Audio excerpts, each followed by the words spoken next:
गुरुजी जैसे वृंदावन आते हैं तो बाहर आपकी तस्वीर फोटो लेकर जाते हैं घर, तो स्वाभाविक है कि पूजा करते होंगे, तो वो कौन से भाव हैं गुरुजी? वो गुरु के भाव से, वो गुरु के भाव से। पर यदि साईं बाबा को भगवान मान करके पूजा की जा रही है तब फिर वो गलत है, क्योंकि भगवान सब नहीं हो सकते। कोई व्यक्ति यदि भगवान हो सकता तो फिर भगवान, फिर कोई व्यक्ति सब, फिर भगवान के मंदिर क्यों है? फिर व्यक्तियों के मंदिर हों, इन बाबा के, उन बाबा के, सब बाबाओं के फिर मंदिर हों, फिर भगवान के मंदिरों की क्या ज़रूरत थी? मतलब सब भगवान नहीं हो सकते ना।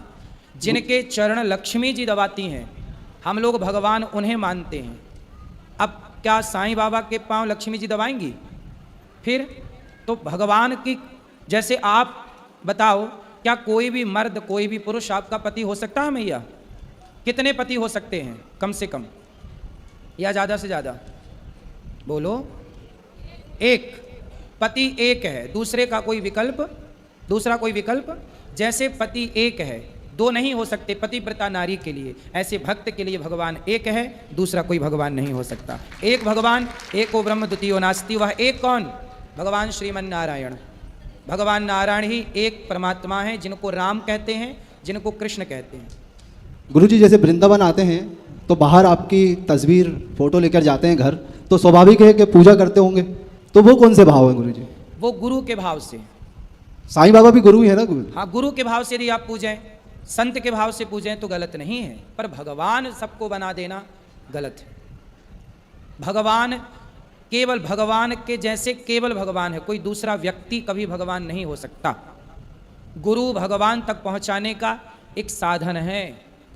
अब मेरे भाव आपके प्रति हैं, मैं आपको भगवान के ही रूप से देखता हूं, तो गलत है क्या? नहीं, आप मुझे अपने गुरु के रूप में देख सकते हैं। तो गुरु तो भगवान से भी बड़े हैं ना गुरुजी? ना, गुरु कभी भगवान से बड़े नहीं होते। भगवान का रास्ता उन्हीं ने बताया है। हाँ, रास्ता बताया है। गुरु की, भगवान की पहचान गुरु ने कराई। अब छोटा सा उदाहरण से समझते हैं। गुरु गोविंद दो खड़े, काके लागू पाए, बलिहारी गुरु आपने गोविंद दियो बताए। अच्छा ये बताओ, यदि गुरु के बगल में आकर के गोविंद खड़े हो जाएं, भगवान खड़े हो जाएं, तो आप लोग पहला प्रणाम किसे करोगे? गुरुजी को करेंगे। आप सब बताओ, यदि भगवान आए और गुरु खड़े हों और भगवान, तो पहला प्रणाम आप किससे करोगे? जोर से, गुरुजी को। जोर से। पहला प्रणाम करेंगे गुरु को। क्यों? क्योंकि गुरु के कारण ही हमें गोविंद का ज्ञान हुआ है। हमें गुरु ना मिलते तो गोविंद हमारे बगल में आके खड़े हो जाते, तो हम कैसे पहचानते कि ये गोविंद हैं? वो तो गुरु ने बताया ना कि भगवान ने एक उंगली से पहाड़ उठाया, भगवान ने लीला की, उनके बाल ऐसे, उनकी आंखें ऐसी, उनका स्वरूप ऐसा। तो गुरु के द्वारा भगवान का बोध हुआ। पहला प्रणाम किसका? गुरु का। परंतु पहला प्रणाम गुरु का है, पर इसका मतलब ये नहीं कि गुरु भगवान से बड़ा हो गया ना। गुरु भगवान से बड़ा नहीं है। गुरु को पहला प्रणाम इसलिए कि गोविंद का ज्ञान गुरु से हुआ, तो पहला प्रणाम गुरु को और आखिरी प्रणाम समर्पण भगवान के चरणों में होना चाहिए। भगवान बड़े हैं, गुरु का सम्मान करना है। गुरु भगवान के समकक्ष हैं। समझो, गुरु भगवान के क्या हैं? समकक्ष हैं, पर गुरु भगवान नहीं है। गुरुर ब्रह्मा गुरुर विष्णु। गुरु ब्रह्मा है। कौन से ब्रह्मा? जैसे ब्रह्मा सृष्टि करते हैं, ऐसे गुरु आपके भीतर नए नए अच्छे अच्छे थॉट, विचार भरते हैं, विचारों की सृष्टि करते हैं, इसलिए ब्रह्मा।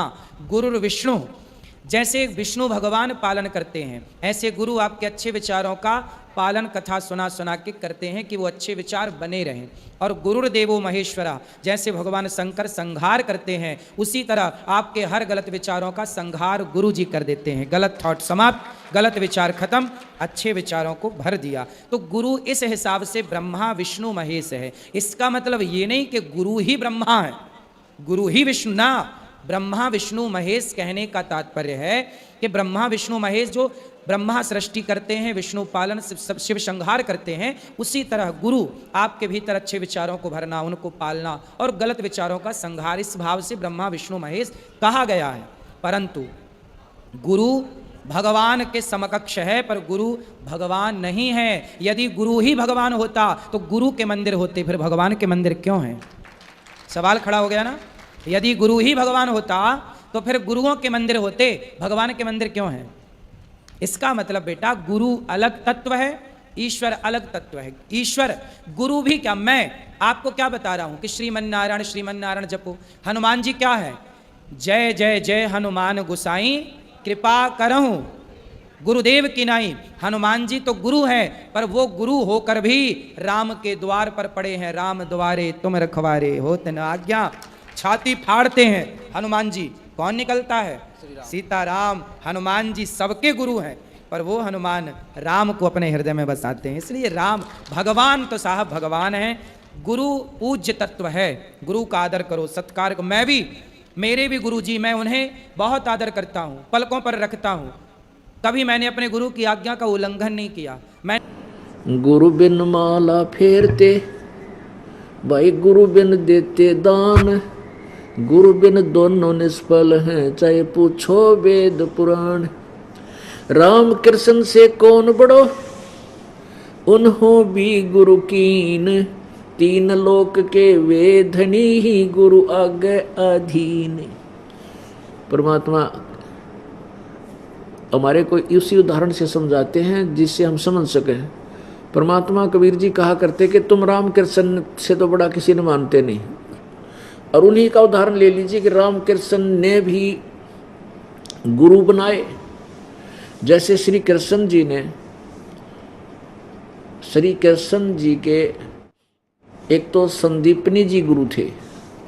संदीपनी जी तो अक्षर ज्ञान, जैसे शिक्षक होते हैं टीचर, अक्षर ज्ञान कराने वाले गुरु थे। और दुर्वासा जी उनके आध्यात्मिक गुरु थे। और श्री रामचंद्र जी के वशिष्ठ मुनि जी गुरु थे, उनके कुल गुरु थे। तो परमात्मा कहते हैं तुम्हारे राम कृष्ण से कौन बड़ा, और उन्होंने भी गुरु कीन, और तीन लोग के वह धनी गुरु आगे अधीन। अब गुरु तो गुरु ही होता है, और गुरु जी के सामने बच्चा एक शिष्य ही होता है। शिष्य ठीक ढंग से अपनी मर्यादा में रहेगा वही सफल होता है, अन्यथा वो मोक्ष प्राप्त नहीं कर सकता। तो परमात्मा कहते हैं राम कृष्ण बढ़ते पुर राजा, तीन गुरु बंद कीन निज काजा। राम कृष्ण तीनों लोकों में बड़े माने जाते हैं, जैसे एक एक विभाग के ये मंत्री हैं। और इन्होंने भी गुरु धारण करके ही अपने सब कार्यों को किया, यानी अपने निजी कामों को भी गुरु जी की आज्ञा से ही किया। अब क्या बताते हैं परमात्मा, अपनी लीला आप बतावें। सतगुरु के उपदेश का, सतगुरु, अब सतगुरु शब्द क्यों लगाना पड़ा? वैसे तो गुरु शब्द ही सफिशिएंट है, पर्याप्त है। लेकिन ये नकली गुरु, अधूरे गुरु, इनकम्प्लीट नॉलेज रखने वाले भी गुरु पद को प्राप्त कर चुके होते हैं। और वो गुरु होते नहीं कि जिन्होंने आज तक ना ब्रह्म का बेरा, ना परब्रह्म का पता, ना वह ब्रह्मा विष्णु की महेश की सतीथि से परिचित, वो गुरु पद को के योग नहीं। फिर भी उनको गुरु नामते हैं, वह प्रसिद्ध हो जाते। इसलिए सतगुरु शब्द प्रयोग करना पड़ता है। सतगुरु यानी सच्चा ज्ञान देने वाला सच्चा गुरु। यानी सतगुरु शब्द प्रयोग किया तो झूठे गुरु भी हैं, इसलिए सतगुरु की आवश्यकता पड़ी। अब जैसे ब्रह्म है, फिर पूर्ण ब्रह्म जो शब्द है, इससे सिद्ध है कि कोई अपूर्ण सब ब्रह्म भी है, इनकम्प्लीट गॉड भी है। पूर्ण ब्रह्म इनकम्प्लीट गॉड है। तो ये डेफिनेशन ऑफ गॉड यानी प्रभु की परिभाषा से भी मानव समाज परिचित नहीं है। परमेश्वर ने आकर ही बताया था, फिर इस दास पे कृपा की है और अपने उन बच्चों पर कृपा की जिनसे भगवान मिले। लेकिन उन्होंने अपनी वाणी में वो ज्ञान केवल लोकोक्तियों के माध्यम से दिया जो जन साधारण उसको समझ नहीं सका। कारण क्या था कि परमात्मा ने उन पुण्यात्माओं से कहा था कि अभी इस तत्व ज्ञान को स्पष्ट मत करना, नहीं तो नकली गुरु, नकली संत इस हमारे ज्ञान को सुन के डंडोरा पीटन लग जाएंगे, प्रचार कर देंगे, फिर हम पिछली पीढ़ी के समय इसको भिन्नता नहीं कर पाएंगे और यह बात फिर बिगड़ जाएगी, काल का दाव लगा रह जाएगा। इसलिए परमेश्वर ने सभी महापुरुषों को दर्शन दिए, जो 6-7 महापुरुष हैं, और उनको सचखंड दिखाया, सतलोक दिखाया, फिर वापस छोड़ दिया। उन्होंने फिर परमात्मा की आंखों देखी, महिमा लिखी, लेकिन उन्होंने लिखी दोहों और श्लोक वे लोकोक्तियों के माध्यम से, जिसको जनसाधारण नहीं समझ सकता। कबीर परमेश्वर और गरीबदास जी साहिब की वाणी, नानक साहिब जी की वाणी, दादू साहिब जी की वाणी, जो भी परमात्मा से परिचित संत हुए उनकी वाणी बहुत ही गूढ़ रहस्य रखती हैं।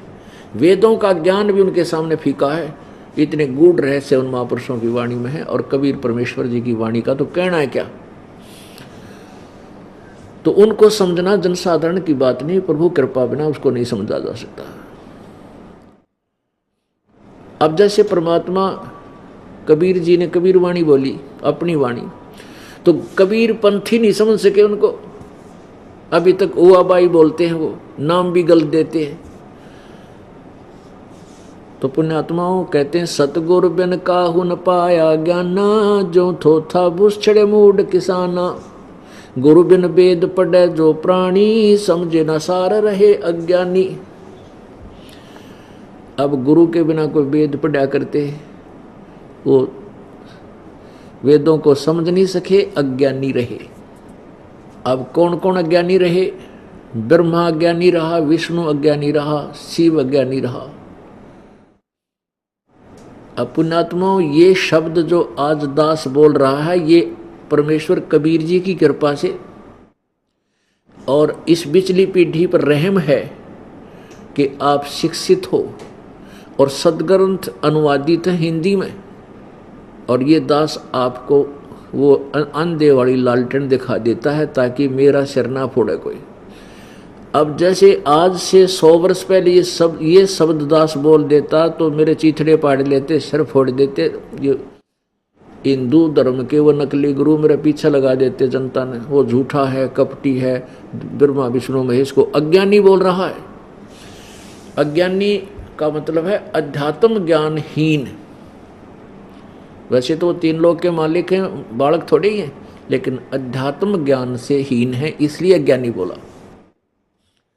अब ये प्रमाण ई बाप के सामने करूंगा, 2 मिनट लगेगी, आप बिल्कुल शांत हो जाओगे। एक सचमुच या तो ये तो बिल्कुल सत्य है, क्योंकि ब्रह्मा जी, विष्णु जी और शिव जी का ज्ञान हमने पुराणों से ही मिला है। इसके अतिरिक्त और कितना ज्ञान नहीं, इनके बारे में जानकारी भी नहीं है। और उन ज्ञानों जिन पुराणों से इन्होंने ज्ञान हमें कहा कि इस पुराण में ऐसा लिखा, इसमें ऐसा लिखा, उन अज्ञानी ऋषियों ने, महर्षियों ने, गुरुओं ने, ब्राह्मणों ने लोक वेद सुनाया, दंत कथा सुनाई, यथार्थ ज्ञान पुराणों का वो हमें नहीं दे सके, क्योंकि उनको खुद ज्ञान नहीं था, ये कहानी के है।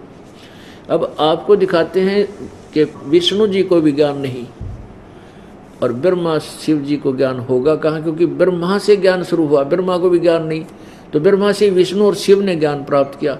उसके बाद फिर इन्होंने अपने अनुभव से किसी को देवता। अगर आप ये वीडियो YouTube पर देख रहे हैं तो हमारे चैनल को सब्सक्राइब करें और बेल आइकन को दबाना ना भूलें। अगर आप Facebook पर ये वीडियो देख रहे हैं तो हमारे पेज को लाइक करें।